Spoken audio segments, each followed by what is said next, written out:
Heart of the ocean भाग 75। श्लोक का बड़प्पन और विला की रौनक। वसुंधरा जी और श्लोक जब नीचे आए तो मेहमान लिविंग रूम में नहीं थे। मेड ने बताया कि वे विला देख रहे हैं। श्लोक गैराज की तरफ गया जहां सार्थक उसकी महंगी कारों के कलेक्शन को हैरानी से देख रहा था। श्लोक ने सहजता से कहा, अगर तुम्हें इनमें से कोई चाहिए तो ले लो। सार्थक की आंखें चमक उठी। उसने 10 करोड़ की लैम्बोर्गिनी की ओर इशारा किया जिसके दुनिया में सिर्फ 6 मॉडल थे। श्लोक ने तुरंत उसकी चाबी सार्थक को दिलवा दी। श्लोक में आए इस बदलाव को देखकर वसुंधरा जी और कीर्ति बहुत खुश थे। कीर्ति जो अब तक अपने माता पिता के प्रभाव में थी, आज श्लोक के प्रति एक नया सम्मान महसूस कर रही थी। डाइनिंग हॉल में खाना लगा था।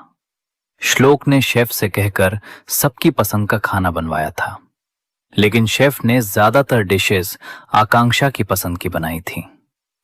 श्लोक ने अपने बगल वाली खाली कुर्सी को देखा जहां हमेशा आकांक्षा बैठती थी।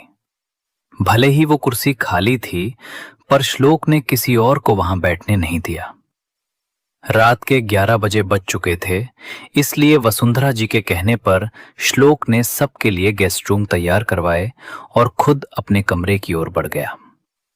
श्लोक और उसकी नन्ही खरगोश कमरे के अंदर। आकांक्षा एक किताब सीने से लगाए सो चुकी थी। उसके बाल अभी भी गीले थे।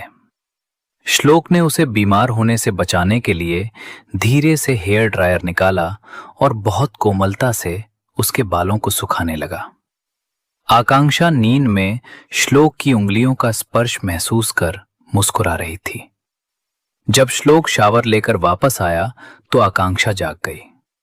उसने मासूमियत से पूछा, क्या सब चले गए? श्लोक ने उसे बताया कि सब गेस्ट रूम में रुके हैं। आकांक्षा ने उदास होकर पूछा, क्या आपके रिश्ते उनसे अच्छे नहीं हैं? श्लोक के हाथ रुक गए। उसने कहा, रिश्ते बहुत कीमती होते हैं और मेरे पास बहुत कम है। आकांक्षा ने माहौल बदलने के लिए अपना पेट पकड़ लिया और कहा, डॉक्टर साहब, मुझे बहुत भूख लगी है। श्लोक ने घड़ी देखी। रात के 11:30 बज रहे थे। उसने शरारत से कहा, तुमने किसी मेड से खाना क्यों नहीं मंगाया? आकांक्षा ने हंसते हुए कहा, अगर मैं ऐसा करती तो वे सोचते कि आपके कमरे में कोई पेट है जिसे भूख लगी है। किचन में भाई बहन का नया रिश्ता।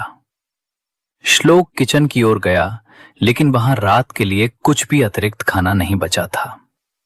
वो फ्रिज में खाना ढूंढ ही रहा था कि तभी कीर्ति वहां पानी लेने आई। उसने श्लोक को परेशान देखकर पूछा, भाई, क्या आपको भूख लगी है?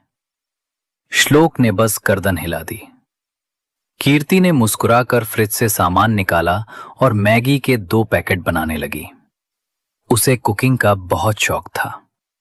थोड़ी देर में किचन टेस्टी मैगी की खुशबू से महक उठा। कीर्ति ने बाउल श्लोक के हाथों में दिया और शरारत से कहा, यह आपके लिए तो नहीं है ना? श्लोक को पहली बार अपनी बहन से एक अपनापन महसूस हुआ। वो जाने लगा तो कीर्ति ने हाथ उठाकर कहा, चिंता मत कीजिए, मैंने कुछ नहीं देखा, मैं तो सो रही हूं। श्लोक के होठों पर एक दुर्लभ मुस्कुराहट आ गई। वो मैगी लेकर चुपचाप अपने कमरे में चला गया। क्या सारा को श्लोक के कमरे में आकांक्षा की मौजूदगी का पता चल जाएगा? क्या कीर्ति श्लोक और आकांक्षा के रिश्ते को छिपाने में उनकी मदद करेगी? अगली सुबह जब पूरा परिवार नाश्ते पर मिलेगा तो क्या आकांक्षा सबके सामने आएगी? जानने के लिए सुनते रहिए हार्ट ऑफ द ओशन।